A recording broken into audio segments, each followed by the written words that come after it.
क्या कभी ऐसा सोचा है कि सोमवार का व्रत जो हम सालों से देखते आ रहे हैं, वो सिर्फ एक परंपरा नहीं, बल्कि हमारे दिमाग को रीसेट करने का एक साइंटिफिक तरीका हो सकता है? चलिए आज इसी दिलचस्प साइंस को समझते हैं। अच्छा, एक बात बताइए, क्या अक्सर ऐसा होता है कि मन यहाँ वहाँ भागता रहता है, एक जगह टिकता ही नहीं? मतलब आप एक चीज सोच रहे होते हैं और पता ही नहीं चलता कब दूसरे तीसरे चौथे ख्याल पर पहुंच गए। और नींद नींद का क्या क्या घंटों तक बस करवटें बदलते रहते हैं, लेकिन वो जो गहरी सुकून वाली नींद होती है वो आती ही नहीं। और फैसले, क्या ऐसा लगता है कि जो भी जरूरी फैसले लेते हैं वो अक्सर गलत हो जाते हैं? देखिए, अगर इन सवालों का जवाब हाँ में है, तो आप अकेले नहीं हैं। और इसका कारण ना सिर्फ तनाव नहीं है, इसके पीछे एक बहुत गहरा वैज्ञानिक कनेक्शन हो सकता है। तो चलिए सबसे पहले ये समझते हैं कि इस मानसिक बेचैनी की जड़ कहाँ है और इसका कनेक्शन हमारे सौर मंडल के एक बहुत ही खास सदस्य से है। जी हाँ, हम बात कर रहे हैं चांद की। देखिए, ज्योतिष में तो सोमवार का स्वामी चंद्रमा को माना ही जाता है, ये तो हम सब जानते हैं। लेकिन ये सिर्फ आस्था की बात नहीं है। अब तो साइंस भी इस तरफ इशारा कर रहा है कि चांद का हमारे मन पर बहुत गहरा असर पड़ सकता है। अब देखिए, ये तो हम सबने स्कूल में पढ़ा है कि हमारी बॉडी लगभग 70% पानी से बनी है ना? सुनने में ये एक मामूली सा फैक्ट लगता है, पर यहीं से हमारी कहानी का सबसे इंटरेस्टिंग मोड़ शुरू होता है। जरा सोचिए, अगर चांद की ग्रेविटी, उसका गुरुत्वाकर्षण समंदर के अरबों खरबों टन पानी में ज्वार भाटा ला सकता है, तो हमारे शरीर के अंदर जो 70% पानी है, उस पर क्या इसका कोई असर नहीं होता होगा? हमारी भावनाओं में, हमारे इमोशंस में क्या कोई हलचल नहीं होती होगी? तो देखिए, यहाँ एक सीधी सी चेन बन रही है। चांद हमारे शरीर के पानी को प्रभावित करता है। ये प्रभाव हमारी भावनाओं में हलचल पैदा करता है, और यही भावनाएं, यही इमोशंस सीधे सीधे हमारे मन की हालत को कंट्रोल करते हैं। तभी तो सोमवार का कनेक्शन सिर्फ चांद से नहीं है, बल्कि हमारी याददाश्त, हमारी नींद और हमारी इमोशनल स्टेबिलिटी से भी है।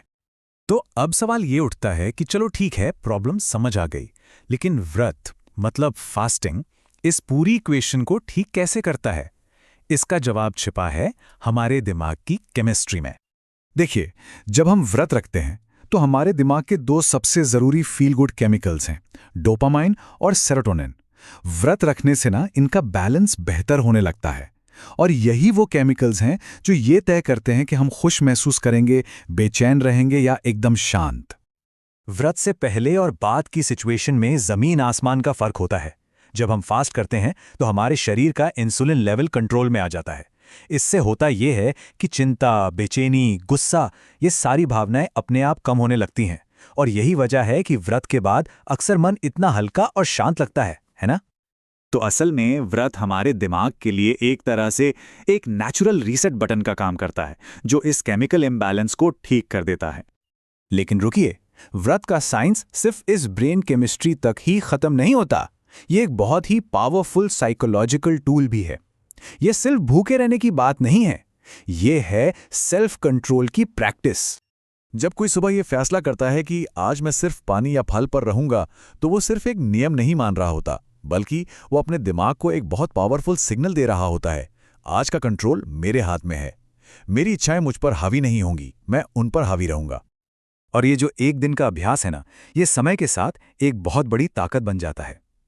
यही सीखा हुआ कंट्रोल धीरे धीरे गुस्से को शांत करता है, बुरी आदतों की पकड़ को ढीला करता है और हमें जल्दबाजी में लिए गए इमोशनल फैसलों से बचाता है। एक बात हमेशा याद रखनी चाहिए, जिसने अपने मन को कंट्रोल कर लिया, उसने अपनी जिंदगी को कंट्रोल कर लिया। ये एक बहुत सीधी लेकिन गहरी सच्चाई है।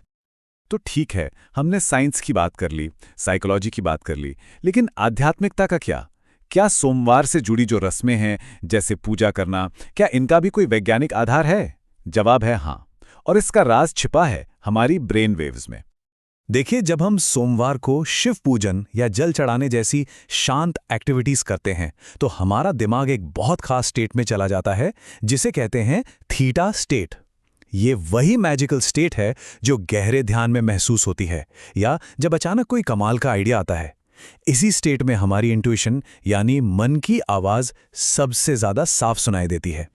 और ये थीटा स्टेट इसलिए खास है क्योंकि ये हमारे सबकॉन्शियस माइंड यानी अवचेतन मन का दरवाज़ा खोल देती है। ये हमारे दिमाग का वो हिस्सा है जहां हमारे सबसे गहरे डर, हमारे विश्वास और हमारी जिंदगी के सारे बड़े फैसले छिपे होते हैं। इसीलिए जो लोग इस अभ्यास को नियम से करते हैं वो अक्सर महसूस करते हैं कि उनकी मेंटल स्टेबिलिटी और कॉन्फिडेंस अपने आप बढ़ रहा है। तो अब आते हैं आखिरी सवाल पर। इस पूरी प्रैक्टिस से सबसे ज्यादा फायदा किसे होता है और इसका हमारी जिंदगी पर असल में क्या असर पड़ता है? चलिए देखते हैं। तो क्या ये अभ्यास सबके लिए है? जी हाँ, बिल्कुल।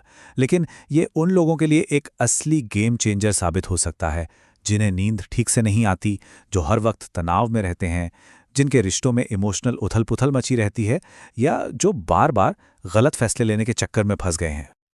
क्योंकि देखिए, जब मन की झील शांत होती है ना, तो हमें दुनिया की असली तस्वीर एकदम साफ दिखाई देती है। हमारा चीज़ों को देखने का नजरिया बदल जाता है, और जब नजरिया बदलता है तो जिंदगी खुद ब खुद बदलने लगती है। इसे हमेशा याद रखिए, एक स्थिर मन ही एक स्थिर भाग्य बनाता है। सबसे बड़ी शक्ति कहीं बाहर नहीं है, वो हमारे अंदर है, हमारे अपने मन के कंट्रोल में।